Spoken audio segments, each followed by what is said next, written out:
Hello, my name is Nick Bright, scholar of East Asian religions. And I'm Proven Paradox, a guy with a lot of questions. And you're listening to Bright on Buddhism, a podcast where we discuss East Asian Buddhism, answering listener-submitted questions from listeners just like you, and introducing concepts of Buddhism that you may or may not be familiar with in a casual, conversational setting. Enjoy. Here, other religious traditions sometimes have very clear in-groups and out-groups. There are those who are chosen or otherwise able to achieve the ideal, and then there are those who don't or won't for whatever reason. What does the Buddha say on this? This is a point of some debate. The Buddha does name an out-group, the Achantakas. However, many believe that this was the Buddha catering to limited beings with a lower conception of reality, and that in truth, there are no Achantakas. Interesting.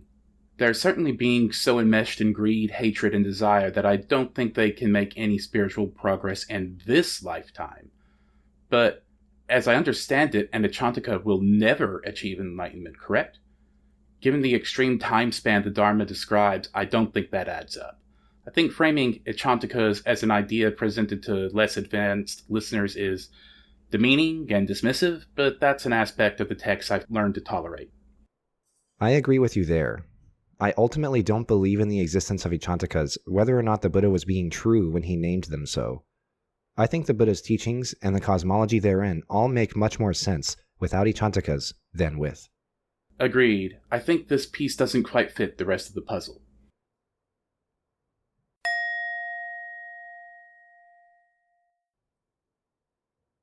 Hello and welcome to this week's episode of Bright on Buddhism. This week we will be discussing the Buddhist figure Daosheng. Who was Daosheng? What did he do? What is his significance to East Asian Buddhism? We hope you enjoy. So let's get to it. Who is Daosheng? Daosheng was a prominent Buddhist thinker who lived in China in the 4th and 5th centuries CE. He's most known for his declaration that even Achantakas have Buddha nature. This was a highly controversial claim at the time, and would prove influential on the development of later Mahayana Buddhist doctrine. To begin, however, let's discuss some biographical information about him. He was born in 335 CE in the city of Pengcheng, in present-day Jiangsu province. For reference, the nearest major Chinese city our listeners may have heard of is/was Nanjing, in the northeast of China. Historically, this area was highly contested and war-torn. From the 3rd through the 6th centuries CE, collectively called the Six Dynasties period, the territory was almost constantly fought over, and changed hands between local kings over 6 times. Not much is known about Daosheng's childhood or his family before he became a monk at age 11. He left to train at Hsiang-Kuang, an ancient city whose ruins now lie in the metro area of Nanjing. There, he trained under Zhu Fatai, a prominent member of the Chinese Pure Land lineage. Through his tutelage, he became connected with the Donglin Monastery at Mount Lu, also called Lushan in Chinese. This is a historically and religiously significant mountain in the central southern region of China, and during this time period, it was a bit safer than Pengcheng from all of the military and political activity. Daosheng began training there at age 37, after gaining a reputation as an eloquent and learned lecturer at Jiangkang. At Mount Lu, he studied under Hui Yuan, the founder of the Lushan Monastery and the first patriarch of Chinese Pure Land Buddhism. He studied with him for 7 years, demonstrating intelligence and tendency for strong textual scholarship. Hui Yuan had an ongoing relationship with Kumarajiva, who we discussed in episode 115, link in the show notes, and he sent his disciples, then including Daosheng, to learn from Kumarajiva and assist at his translation academy at Chang'an. Daosheng went around 403, and stayed there for about 2 years, assisting on the translations of the Lotus Sutra and the Vimalakirti Sutra. While there, he also authored and collaborated on several historically significant commentaries, which we will discuss in a moment. In 408, he returned to Lushan, and in 409 back to Jiangkang, where he remained for some 20 years.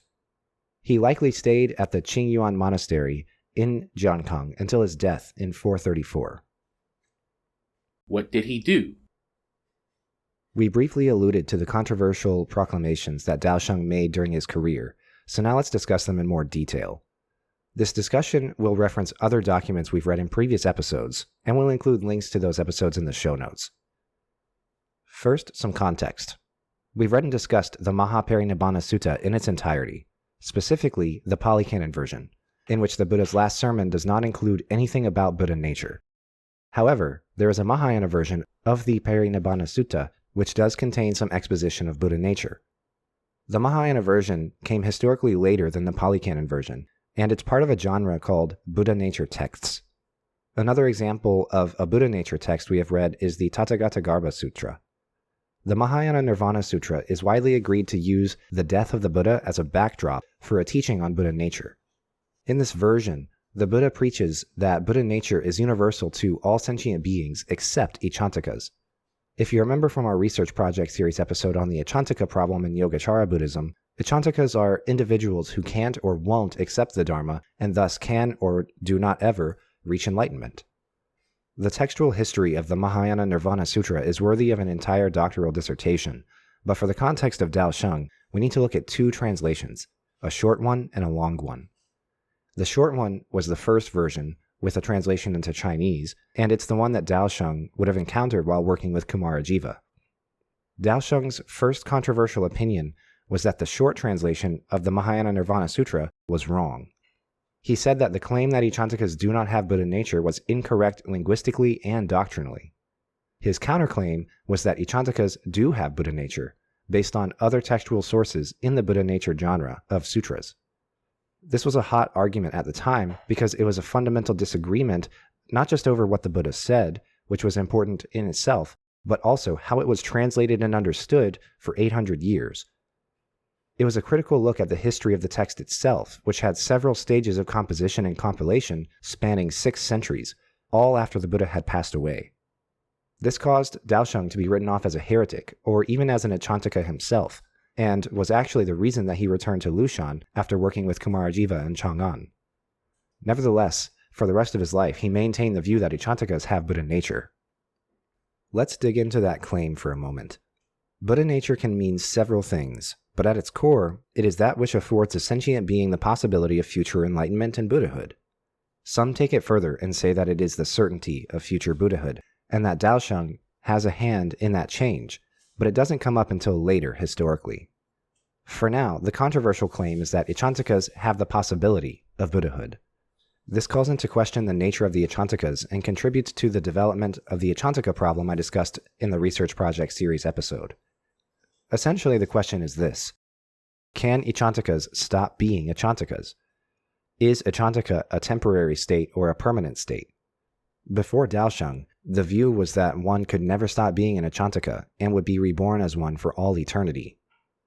Daosheng argued instead that it's not that Achantikas can't ever become Buddhas, it's that they don't, and they only don't until they do. In other words, one can stop being an Achantika if they leave behind their wrong views and accept the Dharma. His views on this comprise a part of the Vijnapti Matrata Siddhi, which served as the primary source for my Research Project series episode on the Achantika problem, so check that text out when you can. This view that he had was eventually confirmed when a new translation of the Mahayana Nirvana Sutra that correctly explained the Achantika problem in Daosheng's view was presented to him not long before his death. The first complete English translation of the Nirvana Sutra is forthcoming, being completed by Mark Blum. One of 4 volumes has been released so far, with the rest forthcoming. In addition, Daosheng was also a proponent of sudden enlightenment doctrine. We've alluded to the ongoing debate around sudden versus gradual enlightenment, particularly in Zen or Chan Buddhism. Some believe that you build up enlightenment in stages and steps throughout your life. An example of this is those who see the 10 worlds as a path, in addition to seeing it as a cosmology. They think that Arhatship is one stage, and then Pratyeka Buddhahood is another, Bodhisattvahood another, and then Buddhahood the final step. Some even believe in different levels of Buddhahood, which we've discussed in the context of the Lotus Sutra. Daosheng, on the other hand, believes that Buddha nature is universal and indivisible. Thus, if it is indivisible, then it is realized all at once or not at all. He believes that it is sudden and final, and that all exertion that a monk makes in that direction is preparation and stage setting for that one monumental moment to occur. He believed that he himself had had a sudden enlightenment experience, which was the only true and complete way in which enlightenment manifested. Daosheng was also well known for his commentary on the Lotus Sutra, authored while he was working with Kumarajiva. His commentary proves foundational for Pure Land, Tendai/Tiantai, and Chan/Zen Buddhism, as we'll discuss. We've mentioned before that the Lotus Sutra's central teaching is unclear. Is it the fact that the Buddha has an immeasurable lifespan and arose in the world as a skillful means? Is it that the three vehicles of Arhat, Pratyekabuddha, and Bodhisattva are actually just different formulations of the Ekayana, or the one vehicle? These questions are the subject of centuries of textual debate in East Asia. In his commentary on the sutra, Daosheng takes the stance that the central teaching of the Lotus Sutra is that the three vehicles are one vehicle. His commentary interprets the entire sutra in that context and goes chapter by chapter, or even word by word, explaining it from that perspective. Similarly, he expounds a great deal on the sutra's nature being mysterious or wondrous, using the Chinese word miao, or the Japanese mule. This opens the door for a lot of the esoteric interpretations and uses of the sutra that become prevalent in Tiantai/Tendai and Chan/Zen. Additionally, Daosheng interprets the primordial Buddha to be Shakyamuni, whereas other interpreters believed the primordial Buddha to be Amitabha, Vairocana, or another. This doctrine would live on in Chan and Zen. Looking at his Pure Land doctrines, we find some very forward-thinking ideas. In his commentary on the Lotus Sutra, he interprets the concept of a Pure Land as being untethered to any real physical location. We've asked this question before. Where is the Pure Land? Is it in one of the 6 or 10 realms of transmigration? Is it nirvana? Is it none of the above? We landed on the answer that it's none of the above, and Daosheng is who we can attribute that doctrine to historically. He argues that by the nature of a Pure Land, as described in the Lotus Sutra, there can be no such place anywhere in samsara or nirvana. In that way, it's a state of deep realization and attainment rather than an actual place that you can go to or be reborn into. That last part gets left behind over time, but the point about the Pure Land not being an actual point in space remains a foundational viewpoint in Pure Land Buddhism for centuries or even millennia after Daosheng's life. What is his significance to East Asian Buddhism? We've stated the impact of his doctrines and ideas in the early stages of Mahayana Buddhism, but this is not the whole story of his significance. It's important to note that in his time, Tiantai, Chan, and Pure Land did not exist as clearly defined sects of Buddhism like we talk about them today. In addition, there were aspects of Buddhist life and practice that incorporated aspects of other religions and texts as well. For example, one of the key principles of Daosheng's commentaries was always li, which means principle, reason, cause, or system. The usage and application of that term was almost certainly inherited from Confucianism or Taoism, because it has no Sanskrit equivalent and never comes up in any of the sutras. The same can be said for other terms in their translation from Sanskrit to Chinese. For example, we can look at Tao in Daosheng's name. There was a Sanskrit equivalent, marga, but translating it as Tao is highly interpretive in a translation, and it opens up conceptual relationships between Taoism and Buddhism that may not have existed before or otherwise. Tao comes up quite a bit in Daosheng's commentaries on the sutras as well. This defines Chinese Buddhism as truly distinct from Indian Buddhism in many ways, including but not limited to its incorporation of concepts from Confucianism, Taoism, and even other religious traditions that we're not mentioning here. In that regard, Chinese Buddhism and Chinese translations of the sutras are just as much localizations as they are translations. Keeping that in mind, we can also say that early Chinese Buddhism was defined by syncretic and synthetic practices and doctrines shared between Buddhism and indigenous Chinese religions. Even more so, it was defined by doctrinal movements under the umbrella of Buddhism, rather than true sectarianism. Instead of the establishment of temples with distinguishing characteristics representing distinct sects, there were simply regional differences in what was emphasized and what wasn't. These eventually resulted in sectarianism, but it took a long time in history. Daosheng laid the foundations for the development of several sects of Chinese Buddhism, specifically Chan and Tiantai. Pure Land Buddhism never became a true singularly defined sect in Buddhism until the 9th or 10th century in Japan, but Daosheng was highly influential in that process nonetheless. Typically in history, when there were scholar monks that performed at Daosheng's level, they were often named patriarchs of a lineage. As an example, Zhe Yi, another influential Chinese Buddhist thinker from the 6th and 7th century, is named as a patriarch in the Tiantai lineage. Daosheng himself, however, is not. He's not in the Tiantai, Chan, or Pure Land lineages. His commentaries and works are studied and venerated a great deal, but regardless, it's not terribly clear why he wasn't named a patriarch. Shinran in Pure Land Buddhism applies his doctrines of universal Buddha nature almost word for word, and Zhu Yi and others in Tiantai build and expand upon his ideas of the concept of Miao and on the ideas of Buddha nature in their interpretations of the Lotus Sutra. In that, I think Daosheng deserves a great deal more attention in the English language scholarship than he gets. We hope you enjoyed this week's discussion on Daosheng.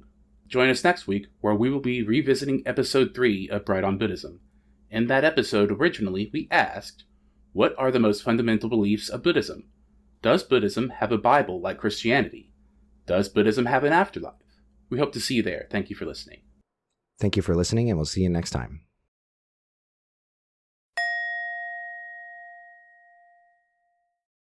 Hi, Nick here, and you've been listening to Bright on Buddhism. Normally at this point in the episode, we would throw to a charity that we think that is deserving of your money or your support. Because there's so much going on right now, we have decided that we're going to open it up to any charity that you think is a good cause to share your resources with. So, if you like our show and would like to support us, please instead give to a charity that you believe does good things for people in need. Thank you. My name is Nick Bright, scholar of East Asian religions and voice of Hearer. And I'm Dox, editor, question asker, and voice of Hermit. And this has meant Bright on Buddhism. Thank you for listening. If you like our podcast, or if you have a question you'd like us to discuss, we'd love to hear from you. Please consider leaving a comment or review, subscribing, or joining us on social media. Email us at bright.on.buddhism@gmail.com or find us on Mastodon at brightbuddhism@mstdn.party. As always, citations and resources for this episode can be found in the show notes. Thank you.